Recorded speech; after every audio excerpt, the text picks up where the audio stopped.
Coucou tout le monde, bienvenue dans cette nouvelle vidéo. J'espère que vous allez bien, moi ça va très bien. Alors pour cette nouvelle histoire, je vais vous raconter une story time sorcellerie. Mais juste avant de commencer cette nouvelle histoire, n'oubliez pas de vous abonner à ma chaîne, de liker cette vidéo et de partager cette vidéo au maximum afin que l'algorithme de YouTube donne beaucoup plus de visibilité à ma chaîne. Je vous en remercie. Donc, sans plus attendre, le début de l'histoire. L'histoire que je m'apprête à vous raconter s'est passée en Irak en 2009. Les personnes à qui il est arrivé cette histoire s'appellent Nora et Kamel. Kamel a grandi aux côtés de ses 4 frères et de ses 3 sœurs, et c'est lui l'aîné de la famille. Après avoir terminé ses études, Kamel va décider d'ouvrir son entreprise. Il va ouvrir une entreprise dans le bâtiment. Et son entreprise, 1 an après, elle va cartonner. Il avait des demandes de partout. 4 ans plus tard, grâce à son entreprise, Kamel s'est fait énormément d'argent. Ce qui fait qu'il s'est dit, ça y est, c'est le moment pour moi de me trouver une femme et de me marier, Inch'Allah.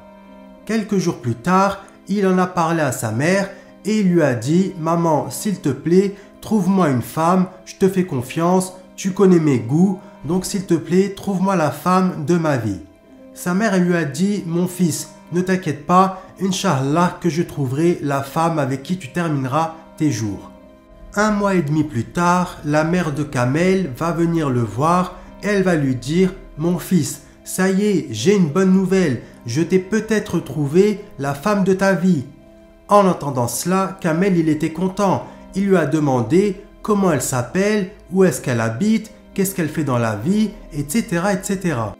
Là, sa mère elle lui a dit « Cette fille-là, c'est la fille d'une amie, elle s'appelle Fadela, elle a 21 ans et elle ne travaille pas, mais elle est très très pieuse et c'est une fille de bonne famille. Est-ce que tu aimerais la rencontrer ou non ?»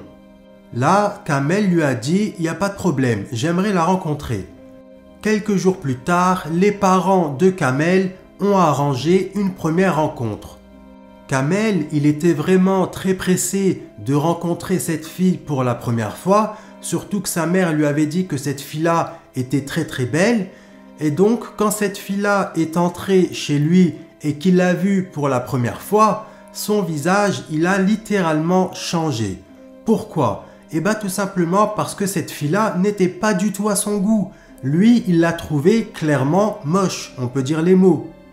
Par la suite, Kamel était là en train de discuter avec la jeune femme, sauf qu'il avait la tête ailleurs. Il n'avait pas du tout envie de se marier avec une fille comme elle.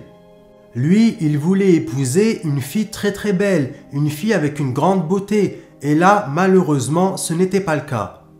À la fin de l'après-midi, quand la jeune femme et ses parents sont rentrés chez eux, la mère de Kamel va lui dire « Alors mon fils, qu'est-ce que tu en penses? Est-ce qu'elle te plaît? Est-ce que tu voudrais l'épouser ?» Là, Kamel, il a regardé sa mère, il a commencé à rigoler et il lui a dit « Quoi? Ça va pas la tête, jamais de la vie !» Là, sa mère, elle était étonnée. Elle lui a dit « Mais pourquoi? Je t'ai vu en plus, tu as discuté avec elle. J'avais l'impression que tu l'appréciais, cette jeune fille. » Là, Kamel, il lui a dit « Maman, je suis désolé de te dire ça, mais cette fille-là ne me plaît pas du tout.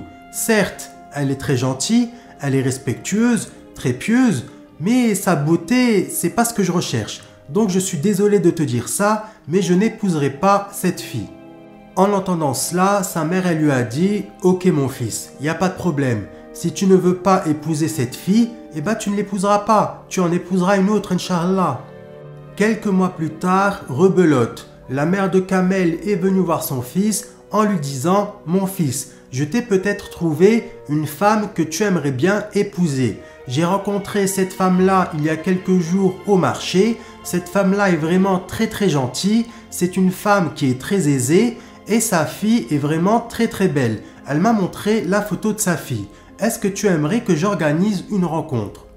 Quand Kamel a entendu que cette fille-là était très très belle, il a dit à sa mère « Il n'y a pas de problème, vas-y, tu peux organiser une rencontre. » Quelques jours plus tard, Kamel va rencontrer cette fameuse jeune fille Et rebelote, cette jeune fille-là ne va pas du tout lui plaire physiquement. Pendant toute l'après-midi, quand Kamel discutait avec cette jeune fille-là, il était déçu parce que cette jeune fille-là ne lui plaisait vraiment pas. Il trouvait que ses yeux n'étaient pas assez clairs, il trouvait que ses dents n'étaient pas assez blanches et pas assez alignées, et il trouvait que son teint n'était pas assez clair. Ce qui fait qu'à la fin de l'après-midi, lorsque la jeune fille et ses parents sont partis de chez Kamel, il a dit à sa mère « Maman, je suis désolé, mais je ne vais pas épouser cette jeune fille. » En entendant cela, sa mère, elle était choquée. Elle lui a dit « Mais pourquoi mon fils? Cette fille-là, elle est très belle, machallah. Elle est très respectueuse, elle est très pieuse, elle a fait de grandes études. En plus, sa famille, elle est aisée. Pourquoi tu ne veux pas l'épouser ?» Là, son fils, il va lui dire « Écoute maman, je suis désolé. Certes, tu as raison sur beaucoup de points, mais par contre, sa beauté n'est pas à la hauteur de mes attentes. Donc, je suis désolé, mais je ne l'épouserai pas. » En entendant cela, sa mère, elle lui a dit « Bon, d'accord, il n'y a pas de problème. Je vais encore essayer de chercher, mais la prochaine, s'il te plaît, ne me fais pas faux bon. Épouse-la, s'il te plaît. » Là, son fils, il lui a dit « Écoute maman, tout va dépendre de sa beauté. » Là, sa mère, elle a rigolé et elle lui a dit « On verra bien. » Par la suite, au cours de l'année, la mère de Kamel va présenter au total 6 autres filles à son fils. Mais malheureusement, aucune d'elles ne va lui plaire. Au bout d'un moment, les parents de Kamel ne savaient plus quoi faire avec leur fils. Un jour, il y a le meilleur ami du père de Kamel qui va lui dire « Écoute, j'aimerais que ma fille épouse ton fils, donc est-ce que tu pourrais organiser s'il te plaît une rencontre ?»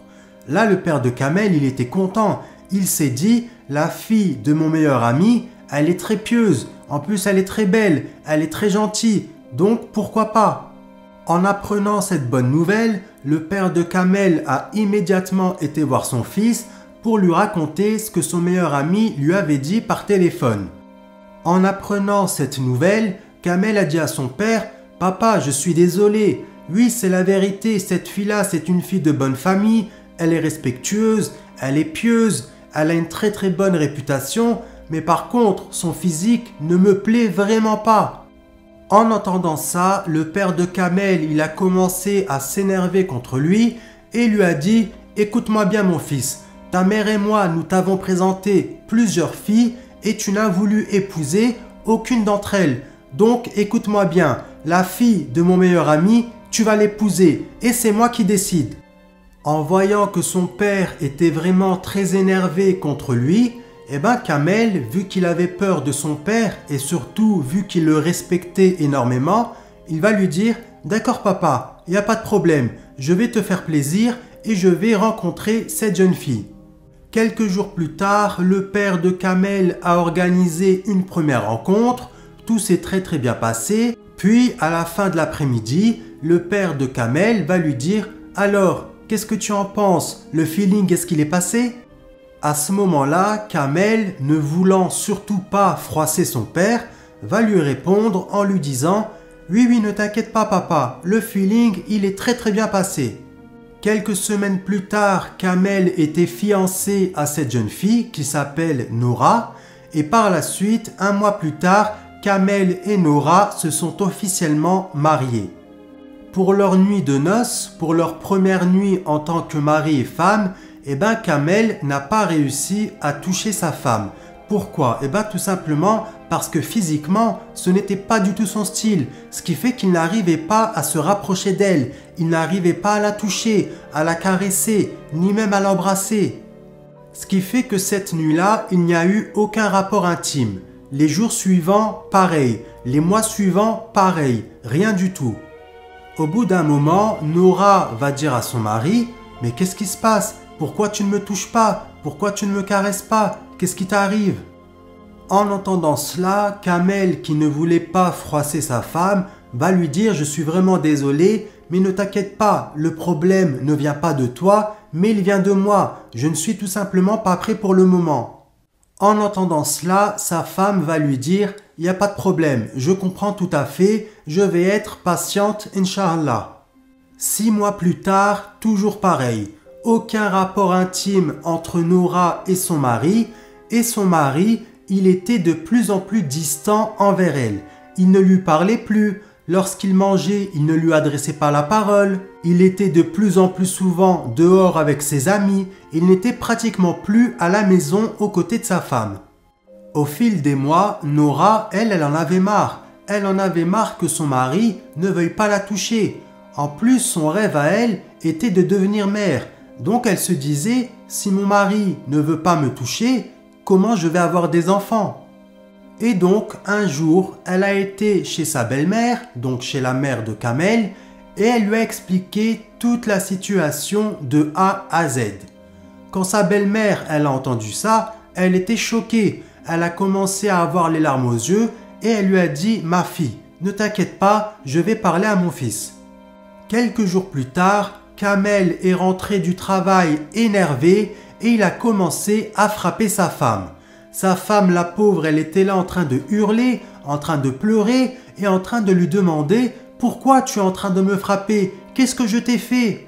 Et là, Kamel va lui dire « Tu as tout raconté à ma mère, tu es allé te plaindre auprès d'elle. Pourquoi tu lui as dit que nous n'avions aucune relation intime? Pourquoi tu lui as raconté tout ça? Tu n'aurais pas dû. » Là, la pauvre, elle était là en train de pleurer et elle était là en train de lui demander pardon. Ensuite, Kamel va lui dire « Écoute-moi bien, je ne t'aime pas et je ne t'ai jamais aimé. Si je t'ai épousé, c'est parce que mon père m'a forcé à le faire. C'est tout. Mais moi, je ne t'aime pas et je ne t'aimerai jamais. Tu veux savoir pourquoi je n'ai jamais eu de relation intime avec toi? C'est parce que ton physique ne me plaît pas. Tu es moche. » Quand elle a entendu ces mots-là sortir de la bouche de son mari, eh ben Nora, elle était choquée. Ce qui fait qu'elle a continué, la pauvre, à pleurer, pleurer, pleurer et elle a pleuré toute la nuit. Le soir même, bien évidemment, Nora et Kamel, ils ont fait chambre à part. Et ça a duré comme ça pendant 2 semaines. Pendant 2 semaines, Kamel dormait tous les soirs sur le canapé. Un jour, Nora a été voir sa meilleure amie et sa meilleure amie, en la voyant, lui a dit « Mais qu'est-ce que tu fais là? Ça fait longtemps que tu n'es pas venue chez moi. Qu'est-ce que tu deviens, Nora ?» Quand Nora a entendu ça, elle a immédiatement commencé à pleurer. Là, sa meilleure amie va lui dire « Mais qu'est-ce qui se passe, Nora? Pourquoi tu es en train de pleurer ?» Et c'est là que Nora va tout lui raconter. Elle va lui raconter de A à Z tout ce qui se passe et tout ce qui s'était passé avec son mari. En entendant cela, sa meilleure amie, elle était choquée parce que elle n'était pas au courant de tout ça. Et c'est là qu'elle va lui dire « Mais pourquoi tu n'es pas venu me le dire plus tôt? Moi, j'ai la solution à ton problème. » À ce moment-là, Nora va regarder sa meilleure amie avec un air un petit peu étonné et elle va lui dire « Comment ça, tu as la solution à mon problème ?» Et c'est là que sa meilleure amie va lui dire « Écoute, tu es au courant de tout. Tu sais très bien que mon mari, il m'a trompé avec une autre femme plusieurs fois et qu'il a été violent envers moi plusieurs fois. Tu le sais très bien. Nous avons failli divorcer même plusieurs fois. Et tout ça, ça s'est arrangé. Mais ça ne s'est pas arrangé comme par magie.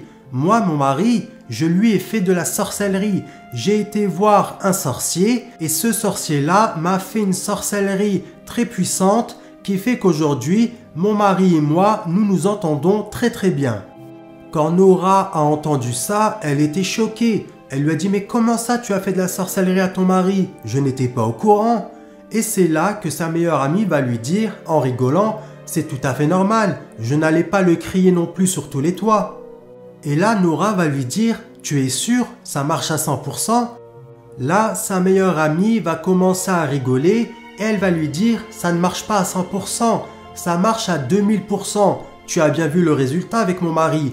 Il est comme une bague à mon doigt. Il écoute tout ce que je dis, il fait tout ce que je lui demande de faire et il a arrêté d'être infidèle. » Par la suite, Nora, elle a commencé à réfléchir pendant à peu près 10 minutes. Et pendant ce temps-là, elle était en train de penser à son mari qu'elle aimait et elle était en train de penser surtout à son mariage. Elle se disait, si mon mari divorce de moi, ça va être un déshonneur pour ma famille. Donc, elle s'est dit, ça y est, je vais le faire. Elle a donc dit à sa meilleure amie, écoute, donne-moi le numéro de ce sorcier et je vais le contacter afin qu'il me fasse moi aussi une sorcellerie pour mon mari. » Là, sa meilleure amie, elle a sorti son téléphone et elle lui a donné le numéro du sorcier. Quelques jours plus tard, Nora va contacter le sorcier va décrocher, il va lui demander comment est-ce qu'il pouvait l'aider et là Nora va tout lui raconter de A à Z. Elle va lui dire « Je veux que vous me fassiez une sorcellerie pour que mon mari tombe amoureux de moi et qu'il me fasse des enfants. » Là, le sorcier lui a dit « Ne t'inquiète pas ma fille, tout ça c'est un travail qui est très facile pour moi, ne t'inquiète pas. Ton mari, il va tomber fou amoureux de toi et tu auras des enfants de lui. » En entendant cela, Nora va dire au sorcier « Ok, très bien, comment que ça se passe maintenant ?» Là, le sorcier va lui dire « Il va falloir que tu viennes me voir à tel et tel endroit avec un vêtement usagé de ton mari, si possible l'un de ses sous-vêtements, c'est très important, et aussi une photo de lui. » Là, Nora lui a dit « Il n'y a pas de problème. » Ensuite, le sorcier va lui dire « Il va falloir aussi me payer et il va falloir me payer tant et tant. » Là, Nora lui a dit « Il n'y a pas de problème. » Ensuite, le sorcier lui a dit « Écoute, par contre, quand tu vas venir chez moi, il va falloir impérativement que tu y passes la nuit. Ça, c'est très important pour la sorcellerie. » Là, Nora va dire au sorcier « Mais je ne peux pas passer la nuit chez vous. Qu'est-ce que je vais dire à mon mari? Je ne peux pas découcher de chez moi. » Là, le sorcier va lui dire « Écoute, si tu veux que la sorcellerie fonctionne, il va falloir que tu passes la nuit chez moi. » Là, Nora va lui dire « Ok, écoutez, il n'y a pas de problème, je vais trouver une solution et surtout je vais trouver une excuse. » Ensuite, Nora a demandé au sorcier quand est-ce qu'elle pouvait venir chez lui.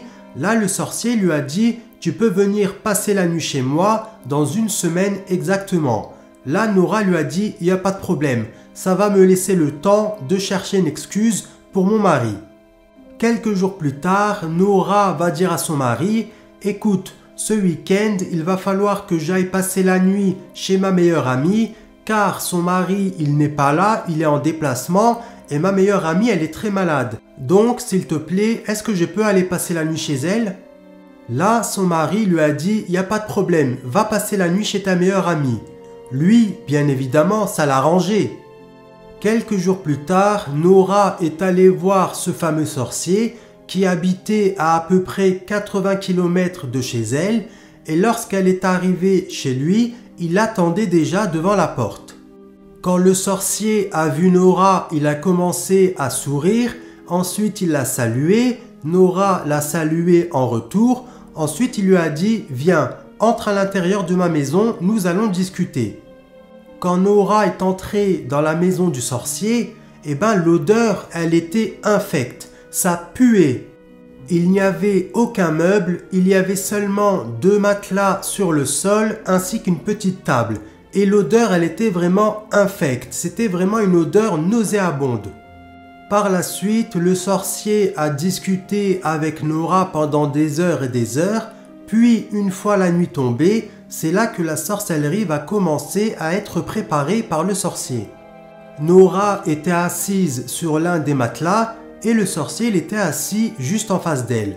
Il lui a ramené une boisson avec je ne sais pas quoi à l'intérieur. Il lui a dit « Tu dois boire cette boisson-là de A à Z. » Nora a donc bu d'une seule traite toute la boisson et elle a cru qu'elle allait vomir. C'était vraiment dégueulasse.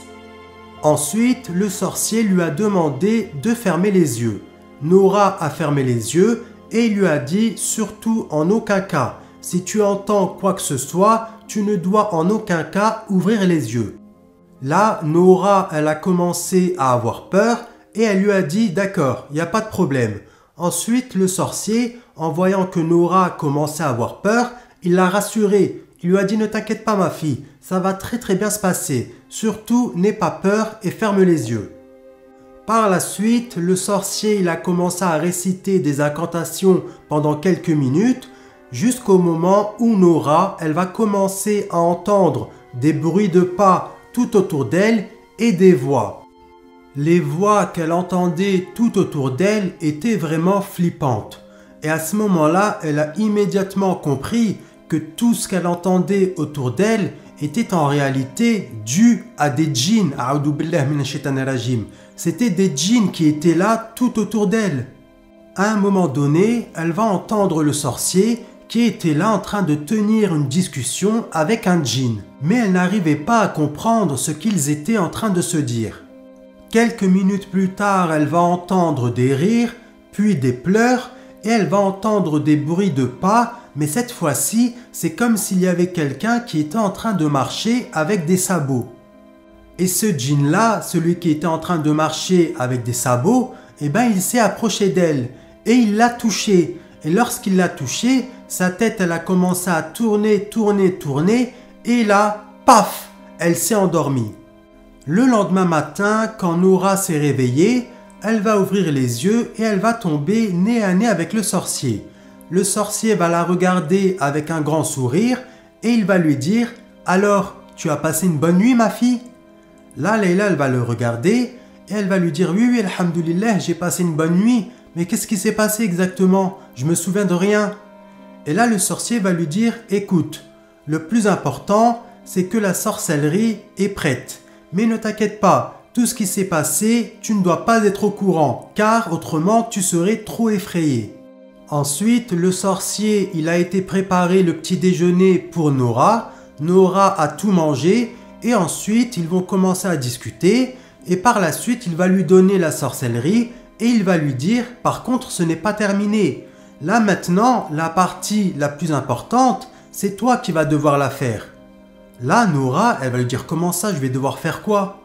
Là, le sorcier va lui dire « Alors, pour que la sorcellerie fonctionne à 100%, il va falloir que tu glisses cette sorcellerie soit dans la bouche d'un défunt ou soit dans l'un des orifices d'un défunt. Mais par contre, il faudra que ce défunt il soit décédé depuis moins de 2 semaines. » En entendant cela, Noura, elle était choquée. Elle a dit au sorcier « Mais moi je ne savais pas que je devais faire ça, ma meilleure amie ne m'en a pas parlé. » Là, le sorcier va lui dire « Tu sais, c'est pas parce que ta meilleure amie ne l'a pas fait que toi, tu ne vas pas devoir le faire. Toutes les sorcelleries sont différentes. Et toi, pour que ta sorcellerie fonctionne à 100%, il va falloir que tu le fasses. Mais si tu ne veux pas le faire, c'est pas grave. Mais sache que la sorcellerie ne fonctionnera pas sur ton mari. » Ensuite, Noura va lui dire « Mais comment je vais faire pour trouver une personne décédée depuis moins de 2 semaines ?» Là, le sorcier, il l'a regardé avec un large sourire, puis il lui a dit « Ne t'inquiète pas ma fille, tu trouveras. » Par la suite, Noura a récupéré la sorcellerie, elle a payé le sorcier, ensuite elle a pris un taxi et elle est rentrée chez elle. Une fois arrivée chez elle, Noura n'arrêtait pas de penser à ce que lui avait dit le sorcier. Elle n'arrêtait pas de se dire « Mais comment je vais faire pour trouver un défunt? En plus, si je ne fais pas ça, eh ben mon mari finira par me quitter. » Et donc elle a commencé à réfléchir à une solution, mais malheureusement, elle n'a trouvé aucune solution. Donc ce qu'elle a fait, c'est qu'elle a caché la sorcellerie dans un endroit très précis chez elle, et elle s'est dit, le jour où il y aura un décès dans mon entourage, eh ben je sortirai la sorcellerie. Et ce n'est qu'1 an plus tard qu'il va y avoir un décès dans la famille de Noura. Et c'est sa petite sœur qui va décéder d'une crise cardiaque. Paix à son âme, Allah yarhama. Avant que la sœur de Noura ne décède, eh ben c'était l'enfer dans son couple. Son mari la battait de plus en plus, il ne la calculait plus, il lui hurlait dessus constamment du matin au soir et il ne lui adressait plus la parole. De base, lui, tous les mois, il lui donnait de l'argent pour qu'elle puisse faire les courses, s'acheter des vêtements, etc., etc. Et ben même ça, il avait complètement arrêté de le faire. À force, aux yeux de son mari, ce n'était plus sa femme, mais c'était seulement une colocataire. Arrive donc le jour du décès de sa petite sœur, Allah yarhama, et c'est là que Noura va repenser à la sorcellerie. Elle va se dire, mais oui, la sorcellerie, je l'avais oubliée, elle est toujours cachée à tel et tel endroit, et ma sœur, elle vient de décéder, Allah yarhama. Donc c'est le moment. Et donc, elle a attendu que le lavage mortuaire de sa sœur soit terminé pour aller voir les femmes qui faisaient le lavage mortuaire pour leur dire « Excusez-moi, s'il vous plaît », tout en pleurant, bien sûr, « J'ai besoin de passer 5 ou 10 minutes auprès de ma sœur car j'aimerais lui faire mes adieux. J'ai encore des choses à lui dire. Donc, s'il vous plaît, est-ce qu'il est possible de me laisser 5 minutes au moins avec elle ?» En entendant cela, les deux laveuses mortuaires vont lui dire « Ma sœur, il n'y a pas de problème, c'est tout à fait normal. Écoute, nous de toute façon, nous avons terminé, donc vas-y, reste auprès de ta sœur. » Quelques secondes plus tard, les deux laveuses mortuaires ont quitté la pièce. Nora, elle a fermé la porte pour que personne ne rentre, bien évidemment. Et c'est là qu'elle a récupéré la sorcellerie qu'elle avait mise dans sa poche. Et elle a mis cette sorcellerie-là au fond de la gorge de sa sœur. Elle lui a même pas mis la sorcellerie au fond de la bouche, mais au fond de la gorge. Elle s'est dit, comme ça, si sa bouche s'ouvre, ou si l'un de mes frères et sœurs ouvre sa bouche, ils ne verront pas la sorcellerie. Donc c'est pour cette raison qu'elle a bien glissé au fond de la gorge de sa sœur la sorcellerie. Vraiment que Dieu nous en préserve, Inch'Allah. Une fois le travail terminé, elle a quitté la pièce et les frères de Nora, ainsi que le père de Nora et d'autres hommes de la famille, sont partis enterrer la petite sœur de Nora. Quelques jours plus tard, le mari de Nora va commencer à se rapprocher d'elle, il va commencer à la caresser, puis au bout d'un moment, il va l'embrasser. Là, Nora, elle était choquée. Elle l'a regardé et elle lui a dit « Mais qu'est-ce que tu fais ? Ça fait des années que tu ne m'as plus touché et là tu me touches, qu'est-ce qui t'arrive ?» Et là, il va la regarder avec un petit sourire et il va lui dire « Mais je t'aime, tu es ma femme et là j'ai envie de toi. » À ce moment-là, Nora, elle était contente. Elle s'est dit « Ça y est, la sorcellerie fonctionne. » Et en plus, elle a fonctionné plus vite que prévu. Donc, elle était contente. Ce qui fait qu'elle s'est laissée faire. Et ce jour-là, elle a eu un rapport intime avec son mari pour la première fois. Par la suite, le comportement de son mari envers elle avait complètement changé. Il était devenu très doux avec elle, très gentil, très attentionné, très mielleux, etc., etc. Par la suite, le mari de Nora, Kamel, va commencer à lui offrir des cadeaux. Il va lui offrir aussi des bijoux en or, des parfums, il va lui acheter des fleurs, etc., etc. Il avait complètement changé. Le mari idéal dont rêvait Nora depuis des années était enfin là, il était devant ses yeux. Et là, elle était trop contente, elle était trop heureuse. Elle vivait réellement sa meilleure vie. Quand Nora a raconté tout ça à sa belle-mère, sa belle-mère, elle était contente. Elle s'est dit, ça y est, Alhamdulillah, merci mon Dieu, grâce à toi, mon fils il a changé et il aime enfin sa femme, merci mon Dieu. Quelque temps après, Kamel a même emmené sa femme en vacances pour fêter, comme il se doit, leur lune de miel, car ils n'avaient pas fêté leur lune de miel, car Kamel, vu qu'il n'aimait pas sa femme, il avait pris la décision de ne pas l'emmener en vacances pour fêter comme il se devait leur lune de miel. Et là, il s'est rattrapé des années plus tard en organisant un magnifique voyage. Pendant ce voyage-là, c'était vraiment le bonheur parfait. Pour Nora, c'était vraiment idyllique. Elle a passé de merveilleuses vacances auprès de son mari. Quelque temps après être rentrée de leurs vacances, Nora va tomber enceinte de son premier enfant. Lorsqu'elle va l'annoncer à son mari, son mari il était vraiment très content. Il s'est dit « Alhamdulillah ya Rabbi, merci mon Dieu, merci de me faire ce cadeau. » Puis, quelques jours après l'annonce de sa grossesse, c'est là qu'il va commencer à y avoir des phénomènes paranormaux dans la maison de Nora et de Kamel. Lorsque Nora était toute seule chez elle, elle entendait des voix, des chuchotements, des murmures, des bruits de pas, etc., etc. En entendant tout ça, bien évidemment, elle était effrayée. Un jour, elle a pris la décision d'en parler à son mari. Elle lui a raconté tous les phénomènes paranormaux qu'elle entendait dans leur maison, sauf que son mari, il n'a pas voulu la croire. Il lui a dit « Mais non, ne t'inquiète pas ma chérie, il n'y a rien du tout dans cette maison. Dans cette maison, il n'y a que du bon, il n'y a que du khir. Ne t'inquiète pas, tout ça c'est dans ta tête. » Un jour, alors que Nora était toute seule chez elle, elle était sur son canapé en train de faire de la couture et là d'un seul coup, elle va entendre du bruit provenant juste derrière elle. Elle va donc se retourner et la vision d'horreur. Elle va voir un djinn, très grand de taille, qui avait 2 cornes énormes sur la tête. Elles étaient vraiment très grandes. Il avait la peau très brûlée, très noire, avec des yeux très rouges. Quand Nora a fixé ce djinn-là droit dans les yeux pendant quelques secondes, eh ben ce djinn-là, il a commencé à pousser un cri énorme, mais surtout un cri terrifiant. En entendant ce cri, le cœur de Nora n'a pas supporté et elle est immédiatement tombée dans les pommes. Lorsqu'elle s'est réveillée quelque temps après, eh ben elle était allongée sur le lit dans une chambre d'hôpital avec son mari qui était là à ses côtés en train de lui tenir la main. Quand son mari a vu qu'elle était enfin réveillée, il lui a dit « Mais qu'est-ce qui s'est passé? Qu'est-ce qui t'est arrivé exactement? Pourquoi tu es tombée dans les pommes ?» Et là, sa femme, elle va tout lui raconter. Elle va lui raconter tout ce qu'elle avait vu.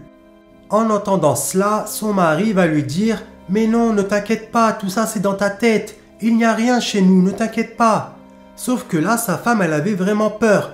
Elle lui a dit « Écoute, par Allah, je l'ai vu ce djinn, et il était vraiment effrayant. Il se passe des phénomènes paranormaux chez nous. » En voyant que sa femme était vraiment effrayée, son mari va lui dire « Écoute, ce que je vais faire, c'est que je vais contacter un imam pour qu'il vienne réciter du Coran dans notre maison. Comme ça, si effectivement il y a quelque chose de mauvais chez nous, eh ben ça partira. Est-ce que ça te convient ?» Là, Nora lui a dit « Merci beaucoup, vas-y, on fait comme ça, au moins ça me rassurera. » Quelques jours plus tard, Kamel, son mari, a contacté un imam. Il lui a expliqué toute la situation par téléphone et l'imam est arrivé chez eux 3 jours plus tard. Quand l'imam est arrivé chez Nora, il a commencé à discuter avec elle pour savoir exactement ce qu'elle avait vécu en termes de phénomènes paranormaux. Et là, Nora va tout lui raconter de A à Z. En entendant cela, l'imam lui a dit « Ne t'inquiète pas ma fille, s'il y a quelque chose dans cette maison, Inch'Allah, avec la récitation du Coran, toutes ces mauvaises choses partiront de chez toi. » Kamel était installé sur le canapé du salon juste à côté de sa femme. Ensuite, l'imam il est monté au premier étage et il a commencé à réciter du Coran dans chaque pièce de la maison. Puis quand il est arrivé dans le salon, il a commencé à réciter du Coran et c'est là que Kamel va commencer à pousser un cri, mais un cri terrifiant. En entendant le cri terrifiant que venait de pousser Kamel, l'imam s'est dit « Ah, d'accord, en fait le problème ne vient pas de la maison, mais il vient de Kamel. » Et donc il s'est approché de lui, il a posé sa main sur sa tête et il a commencé à réciter du Coran. Alors que l'imam était en train de réciter sur Kamel, Kamel va commencer à trembler de toutes ses forces et ses yeux vont se révulser. Puis, quelques minutes plus tard, Kamel va commencer à se tordre dans tous les sens et c'est là qu'il va commencer à parler. Il va parler avec une voix effrayante. La voix que Kamel avait à ce moment-là, c'était la voix d'un vieil homme, la voix d'un djinn, et sa femme, Nora, elle était là à côté de lui et elle avait peur parce que ce qu'elle voyait, c'était vraiment effrayant. Mais elle, à ce moment-là, elle n'a pas pensé une seule seconde que c'était dû à la sorcellerie. Elle avait complètement oublié. Et l'imam, il était là, en train de parler au djinn, et il lui a dit « Qu'est-ce que tu fais dans son corps? Qui t'a envoyé ?» Et le djinn, il était là « Arrêtez de réciter, ça me brûle, ça me fait mal, stop, s'il vous plaît, arrêtez !» En entendant cela, l'imam lui a dit « Il n'y a pas de problème, mais dis-moi, qu'est-ce que tu fais dans son corps? Qui t'a envoyé ?» Là, le djinn va commencer à lui répondre en lui disant « On m'a envoyé dans son corps afin de posséder son corps et de le rendre fou. Mais je ne peux pas vous dire qui lui a fait de la sorcellerie et qui m'a envoyé. Je peux simplement vous dire que c'est mon maître qui m'a envoyé, mais je ne peux pas vous donner de nom. » Ensuite, l'imam il va insister et il va lui dire « Dis-moi qui lui a fait cette sorcellerie ?» Et le djinn il lui a dit « Jamais de la vie, je préfère mourir que de vous dire qui lui a fait cette sorcellerie. » L'imam a donc récité jusqu'au moment où le djinn il va commencer à hurler de toutes ses forces et là, plus rien. Quand le djinn a arrêté de parler, Kamel il s'est littéralement évanoui. 15 minutes plus tard, l'imam va reprendre sa récitation, sauf que cette fois-ci, le djinn ne va pas se manifester. Quand Nora a entendu les dires du djinn, elle s'est dit « Ça y est, je vais me faire attraper. Tout le monde va savoir que j'ai fait de la sorcellerie à mon mari. » Et donc elle était là sur le canapé à stresser, à se poser mille et une questions. Comment je vais faire? Comment je vais m'échapper? Qu'est-ce que je vais leur dire? Qu'est-ce que je vais leur raconter? Etc. etc. Puis, à la fin de la récitation, l'imam va dire à Nora « Écoutez, quelqu'un a fait de la sorcellerie à votre mari, mais je ne sais pas qui. Mais ne vous inquiétez pas, je vais revenir dans quelques temps pour lui refaire une ruqya. » Là, Nora lui a dit « Non, ne vous inquiétez pas, ça ne sert à rien de revenir. Ne vous inquiétez pas, moi je m'y connais un petit peu, je vais lui faire des ruqya de moi-même. » En entendant cela, l'imam va lui dire « Mais vous êtes sûr? Vous savez, c'est très dangereux. » Là, Nora elle va lui dire « Oui, je sais très bien, mais ne vous inquiétez pas, je m'y connais un petit peu, je lui ferai des ruqya de moi-même. Si vraiment ça dégénère, c'est promis juré, je vous contacterai. » Ensuite, l'imam il va insister en lui disant « Mais vous êtes sûre madame, je peux revenir demain, Inch'Allah, moi ça ne me dérange pas, c'est mon travail, je peux guérir votre mari, ne vous inquiétez pas. » Et là, Nora lui a dit « Non, ne vous inquiétez pas, je vais tout faire moi-même, je vais réciter du Coran moi-même sur mon mari. » Ensuite, l'imam il lui a dit « D'accord, il n'y a pas de problème, mais surtout, s'il y a quoi que ce soit, n'hésitez pas à me contacter et je viendrai immédiatement chez vous. » Là, Nora lui a dit « D'accord, il n'y a pas de problème, on fait comme ça. » Quand l'imam est parti, Nora, elle était rassurée. Elle s'est dit « Si l'imam était resté quelques heures de plus, eh ben ça se trouve que mon secret, il aurait été dévoilé. » Ensuite, son mari lui a dit « Mais qui c'est qui aurait pu me faire de la sorcellerie? Je n'ai fait de mal à personne. » Là, sa femme, elle a regardé et elle lui a dit « Franchement, je ne sais pas, mais ça se trouve, tout ça c'est n'importe quoi. Ça se trouve, personne ne t'a fait de la sorcellerie. » Quelques heures plus tard, Nora va dire à son mari « Écoute, tout ce qui s'est passé avec l'imam et tout ce qu'il nous a dit, ça doit rester entre toi et moi. Tu ne dois en parler à personne. Est-ce que c'est compris ?» Là, Kamel, il va la regarder et il va lui dire « Mais pourquoi est-ce que je dois en parler à personne? C'est pas un secret. » Et là, sa femme, elle va lui dire « S'il te plaît, fais-moi plaisir et n'en parle à personne. » Son mari lui a dit « D'accord, tu peux me faire confiance, je n'en parlerai à personne. » Par la suite, les phénomènes paranormaux vont continuer dans la maison. Quelque temps après la venue de l'imam, Nora va faire une fausse couche, ce qui fait qu'elle va perdre son enfant. Quand elle a appris cette terrible nouvelle, elle était anéantie. À cause de cette nouvelle, Nora est tombée en dépression pendant plusieurs mois. À cause de sa dépression, Nora, elle avait arrêté de parler à son mari, elle avait arrêté de s'alimenter, elle avait même arrêté de se doucher, etc., etc. Ça a été vraiment une période très difficile pour Kamel et pour Nora. Un soir, alors que Nora était dans son lit en train de dormir, elle va se réveiller car elle va entendre du bruit dans sa chambre. Lorsqu'elle va ouvrir les yeux, elle va voir passer devant elle très vite un djinn, qui mesurait à peu près 1 mètre, 1,20 m de hauteur et qui était vraiment effrayant. Il était habillé tout en noir et ses vêtements, ils étaient déchirés. Et ce djinn-là, il avait une odeur répugnante. Et pendant qu'il était en train de courir dans toute la pièce, il était en train de rigoler. En voyant ça, Nora, elle a eu très peur. Elle a donc commencé à réciter du Coran à voix haute et c'est là que le djinn, il a poussé un cri de douleur et il est rentré dans le mur d'en face. Cette nuit-là, Nora, elle a fait une nuit blanche. Le lendemain matin, au petit déjeuner, Nora va raconter tout ce qui s'était passé la veille à son mari, sauf que son mari, encore une fois, il ne va pas la croire. Ce n'est que quelques semaines plus tard que son mari va la croire. Pourquoi? Eh bien tout simplement parce que les phénomènes paranormaux qu'il y avait dans cette maison vont commencer à s'amplifier. Ce qui fait que le mari de Nora va être lui-même témoin de tous ces phénomènes paranormaux. Un jour, Nora va dire à son mari « Tu vois, je te l'avais dit, je t'avais pas menti, il y a bien des phénomènes paranormaux ici, chez nous. » Là, son mari, il a commencé à s'excuser. Il lui a dit « Tu sais Nora, je suis vraiment désolé, toutes mes excuses, j'aurais dû te croire plus tôt. Mais voilà, moi les choses là, au début, je n'y croyais pas. C'est pour cette raison que j'avais du mal à te croire. Mais maintenant que moi aussi, je suis en train de vivre des phénomènes paranormaux dans ma propre maison, eh ben, je suis obligé d'y croire. C'est pour ça que je tiens à m'excuser auprès de toi. » Un jour, alors que Kamel était au travail, il va malheureusement faire une crise cardiaque.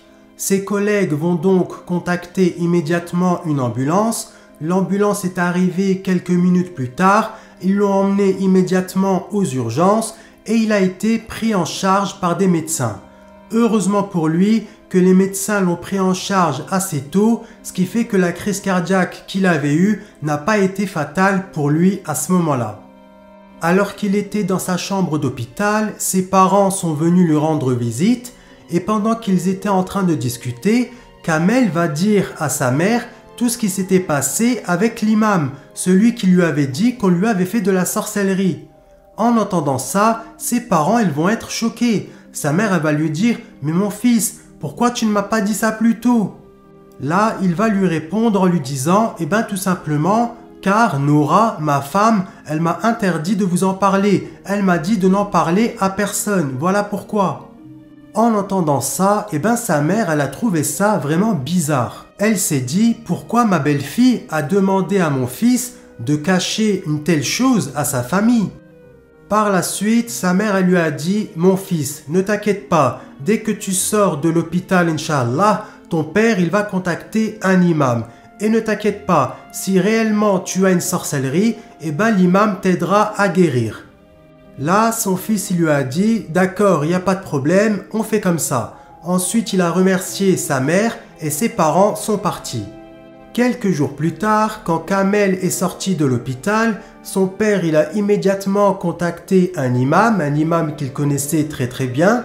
Il lui a expliqué toute la situation et l'imam il lui a dit « Je viendrai voir ton fils chez lui dans 2 jours, Inch'Allah. » Quand il a raccroché le téléphone, le père de Kamel a contacté immédiatement son fils pour lui dire « Mon fils, ne t'inquiète pas, l'imam il va venir chez toi, Inch'Allah, dans 2 jours. » Là, son fils il lui a dit « D'accord, il n'y a pas de problème, merci beaucoup papa. » Et ensuite il a raccroché. Une fois le téléphone raccroché, Kamel en a immédiatement parlé à sa femme. Et quand sa femme elle a entendu ça, elle a commencé à stresser. Elle a commencé à trembler, elle a commencé à devenir toute rouge et elle a commencé surtout à lui hurler dessus. Elle lui a dit « Mais pourquoi tu as fait ça? Pourquoi tu en as parlé à ta famille? Je t'avais dit de n'en parler à personne. Pourquoi tu as fait ça ?» En voyant la réaction de sa femme, eh ben Kamel va lui dire « Mais calme-toi, pourquoi tu réagis comme ça? J'en ai simplement parlé à mes parents. » Et là, elle lui a dit « Il n'est pas là le problème, je t'avais dit de n'en parler à personne. » 2 jours plus tard, l'imam accompagné du père de Kamel sont arrivés chez Kamel comme prévu. La femme de Kamel, elle est allée dans leur chambre pendant que l'imam et son père sont restés là avec Kamel dans le salon. L'imam a commencé à discuter avec Kamel pendant de longues minutes. Ensuite, il a sorti son Coran et il a commencé à réciter du Coran sur Kamel. Au bout de quelques minutes de récitation, Kamel il a commencé à transpirer, ensuite il a commencé à trembler et c'est là que ses yeux se sont révulsés. Puis, quelques minutes plus tard, tout son corps, il était crispé. Son corps, à ce moment-là, il était dur comme de la pierre. Puis, d'un seul coup, il y a un djinn, a'oudou billah minash shaitanir rajim, qui va se manifester.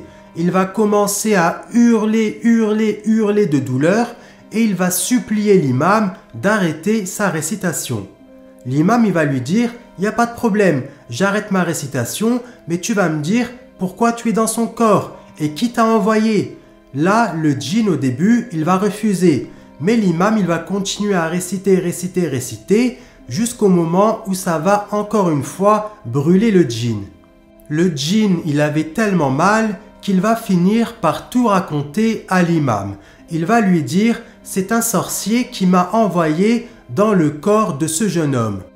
En entendant cela, l'imam va lui dire, d'accord, très bien, maintenant dis-moi pourquoi tu es dans son corps, qui lui a fait de la sorcellerie?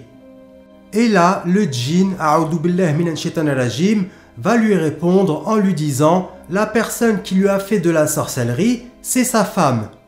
Et elle lui a fait de la sorcellerie car il ne l'aimait pas. Et cette sorcellerie a été faite pour qu'il tombe amoureux d'elle et pour qu'il lui fasse des enfants. Quand le père de Kamel a entendu ça, il a vu rouge. Il a commencé à s'énerver et il était choqué de ce qu'il était en train d'entendre. Là, l'imam il lui a dit « Calmez-vous, calmez-vous, ne parlez pas, restez assis à côté de moi. » Ensuite, l'imam va lui dire « Ok, très bien. Si c'est sa femme qui lui a fait de la sorcellerie, quel est son nom, quel est son prénom et quelle est sa date de naissance ?» Là, le djinn, il va lui donner le nom exact, le prénom exact et la date de naissance. Ensuite, l'imam lui a demandé de quitter son corps et là, le djinn, il ne va pas chercher à comprendre, il ne va pas résister. Pourtant, l'imam, lui, il s'est dit « Je pense que ce djinn-là, il va être coriace, il ne voudra pas quitter son corps aussi facilement. » Alors qu'en fait, pas du tout. L'imam a donc commencé sa récitation et là, le djinn, petit à petit, il a commencé à quitter le corps de Kamel et il est sorti par son orteil. Pendant que le djinn, a'oudou billah minash shaitanir rajim, était en train de quitter le corps de Kamel, son orteil, il n'arrêtait pas de trembler. Par la suite, quand le djinn, il a enfin quitté le corps de Kamel, Kamel, il s'est littéralement évanoui. Lorsqu'il s'est réveillé 15 minutes plus tard, Kamel, il ne savait pas ce qui s'était passé. Il ne se souvenait d'absolument rien du tout. Quand il a demandé à son père et à l'imam ce qui s'était passé, l'imam va tout lui raconter de A à Z. En apprenant ce qui s'était passé réellement et en apprenant que c'était sa femme la coupable, que c'était elle qui lui avait fait de la sorcellerie, une sorcellerie en plus très puissante, il était choqué. Le pauvre, il a commencé à pleurer. Ensuite, il a appelé sa femme, elle est arrivée en tremblant, tout apeurée dans le salon. Là, il s'est levé du canapé, il lui a sauté dessus et il a commencé à la frapper. En voyant ça, l'imam s'est donc levé et il les a séparés.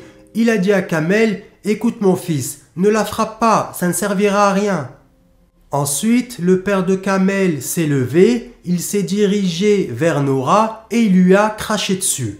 Ensuite, il a commencé à l'insulter de tous les noms. Il lui a dit « T'as pas honte, espèce de bip, tu n'as pas honte, tu as fait ça à mon fils, tu lui as fait de la sorcellerie, ma femme et moi, nous t'avons considéré comme si tu étais notre propre fille et toi tu nous as fait ça, tu as fait quelque chose de très très grave, tu as osé faire de la sorcellerie à mon fils, ça aurait pu le tuer. » Par la suite, le père de Kamel va lui demander où se trouvait exactement la sorcellerie afin que l'imam puisse la récupérer et la défaire. En entendant cela, elle va refuser parce qu'elle s'est dit « Quand ils vont apprendre que j'ai mis cette sorcellerie-là dans la gorge de ma défunte sœur, qu'est-ce qu'ils vont dire ?» Elle a donc refusé et là, son mari, il va commencer à lui hurler dessus, il va lever son poing, prêt à la frapper et il va lui dire « Dis-moi où elle est cette sorcellerie, dis-moi tout de suite où elle est, autrement je te frappe. » Là, l'imam il lui a dit « Calme-toi, calme-toi mon fils, ne t'inquiète pas, je vais lui parler. » L'imam s'est donc levé, il s'est dirigé vers Nora. Nora, elle était là en train de pleurer toutes les larmes de son corps et l'imam lui a expliqué tout simplement en lui disant « Écoute ma fille, s'il te plaît, dis-moi où se trouve la sorcellerie, comme ça je pourrai récupérer la sorcellerie, la défaire et toute cette situation sera réglée une bonne fois pour toutes. Donc s'il te plaît ma fille, dis-moi où elle se trouve. » En entendant ces paroles-là sortir de la bouche de l'imam, elle va accepter et elle va tout lui raconter de A à Z. En entendant ces mots-là sortir de la bouche de l'imam, et ben là Nora lui a dit « D'accord, il n'y a pas de problème, je vais tout vous raconter. » Ensuite, elle lui a raconté comment elle avait fait de la sorcellerie à Kamel, pourquoi elle lui avait fait de la sorcellerie, qui est le sorcier qui a fait la sorcellerie là, et comment elle a fait pour mettre la sorcellerie dans la gorge de sa défunte sœur. Elle va tout lui raconter de A à Z. Quand Kamel il a entendu ça, il était choqué. Il a même commencé à pleurer. Son père, pareil, il était choqué et l'imam aussi. Alors que l'imam, lui, il avait l'habitude d'entendre des histoires de ce genre. Mais là, c'était vraiment du haut niveau. Ensuite, l'imam, il a dit à Kamel et à son père, maintenant, il va falloir qu'on aille voir la famille de Nora afin de leur expliquer toute la situation. Avant de partir, Kamel, il a dit à sa femme, toi, tu restes ici, tu ne bouges pas de la maison. De toute façon, en revenant, je vais immédiatement porter plainte contre toi et tu sais très bien comment que ça se passe ici dans notre pays. La sorcellerie, ils ne rigolent pas avec ça. Et tu vas voir, tu vas le regretter jusqu'à la fin de ta vie. Par la suite, l'imam accompagné de Kamel et de son père sont arrivés chez la belle famille de Kamel. Ils se sont tous installés sur le canapé du salon et là l'imam va leur expliquer toute la situation. Quand la mère de Nora a entendu ça, elle est littéralement tombée dans les pommes. Quant au père de Nora, lui, il était littéralement sous le choc et il a commencé à pleurer.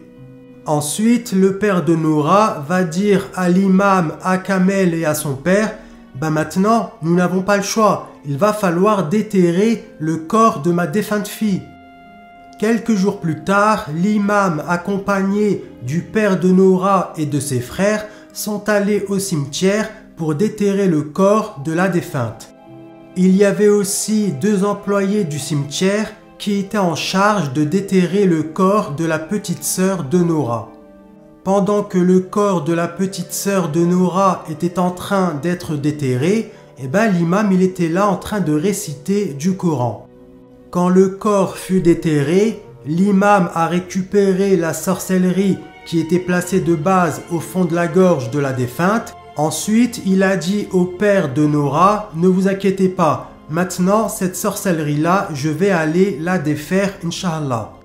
Par la suite, la sorcellerie a bel et bien été défaite par l'imam, sauf que depuis ce jour-là, Kamel va commencer à faire des cauchemars. Il va commencer à faire des cauchemars tous les soirs et ces cauchemars-là étaient vraiment effrayants.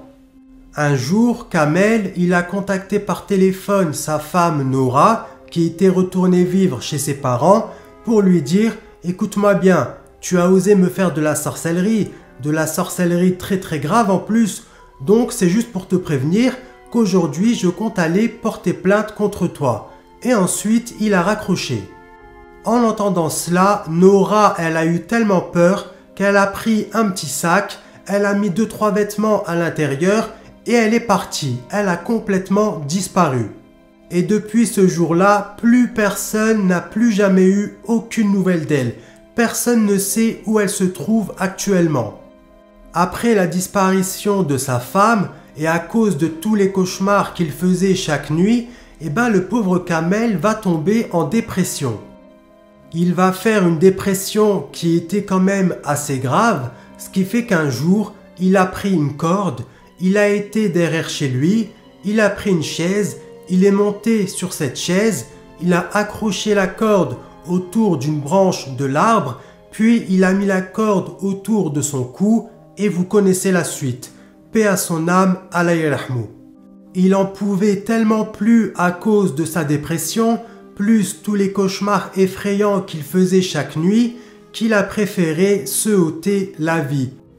Lorsque sa famille a découvert le corps de Kamel quelques jours plus tard, ils étaient tous sous le choc, mais surtout ils étaient tous anéantis. Par la suite, Kamel, il a été enterré comme il se doit, il a été enterré dignement. Et après son décès, la famille de Kamel et la famille de Nora, ils ont littéralement coupé les ponts entre eux et ils ont arrêté de se parler. À l'heure où je vous parle, la famille de Kamel est toujours marquée par cette terrible tragédie. Quant à la famille de Nora, comme je vous l'ai dit tout à l'heure, ils n'ont plus jamais eu de nouvelles d'elle. Personne ne sait où elle vit actuellement. Personne ne sait si elle est vivante ou bien si elle est morte. Donc voilà, c'est la fin de cette histoire. J'espère que cette histoire vous aura plu. Si c'est le cas, n'oubliez pas de vous abonner à ma chaîne, de liker cette vidéo et de partager cette vidéo au maximum afin que l'algorithme de YouTube donne beaucoup plus de visibilité à ma chaîne. Je vous en remercie. Je vous remercie d'avoir écouté cette histoire du début jusqu'à la fin. Que Dieu vous protège et que Dieu vous préserve, Inch'Allah, vous et vos proches. Quant à moi, je vous dis à la prochaine vidéo, Inch'Allah. Et quant à vous, je vous dis, prenez soin de vous. Gros bisous. Bye.